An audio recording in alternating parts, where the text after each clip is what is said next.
Welcome to Harpriya's media. వైసీపీలో అభ్యర్థుల మార్పు కలకలం ఇప్పట్లో సద్దుమణిగేలా లేదు. ఇప్పటి వరకు 11 మంది అభ్యర్థులను వైసీపీ హైకమాండ్ మార్చింది. కానీ ఈ జాబితా 80 వరకు ఉందని ప్రచారం జరుగుతుంది. విడతల వారీగా జాబితాలను వెల్లడించేందుకు వైసీపీ నాయకత్వం కసరత్తు చేస్తుందన్న టాక్ నడుస్తోంది. అయితే ఈ జాబితాలో కీలక మంత్రులు, నాయకులు ఉన్నట్లు ఊహాగానాలు రేగుతున్నాయి. ముఖ్యంగా వైసీపీ ఫైర్ బ్రాండ్ రోజా పేరు వినిపించడం సంచలనం రేకెత్తిస్తుంది. ఈసారి ఆమెకు టికెట్ ఇవ్వరన్న ప్రచారం జోరందుకుంటుంది. ఆమె ప్రాతినిధ్యం వహిస్తున్న నగరిలో అభ్యర్థిని మారుస్తారని సొంత పార్టీ నేతలే చెబుతున్నారు. అయితే ఈ ప్రచారంపై తాజాగా రోజా సీరియస్గా స్పందించారు. తిరుపతిలో శ్రీవారిని దర్శించుకున్న అనంతరం మాట్లాడారు. వచ్చే ఎన్నికల్లో తానే నగరి నుంచి పోటీ చేస్తానని తేల్చి చెప్పారు.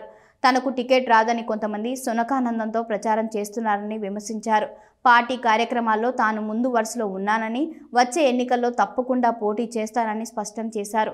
ఎక్కడా కూడా వైసీపీ హైకమాండ్కు వ్యతిరేకంగా ఆమె మాట్లాడకపోవడం విశేషం. తాను పోటీ చేసేది లేనిది హైకమాండ్కు స్పష్టంగా తెలుసునని, లేనిపోని ప్రచారాన్ని నమ్మనని తేల్చేశారు. తనకు టికెట్ రాకూడదని అనుకునే వారి ఆశలు ఎట్టి పరిస్థితుల్లో తీరవని కూడా తేల్చి చెప్పారు.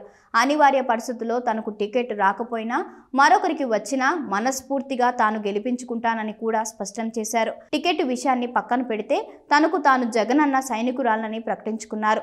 టికెట్ విషయంలో జగన్ మాటే శిరోధార్యమని తేల్చి చెప్పారు.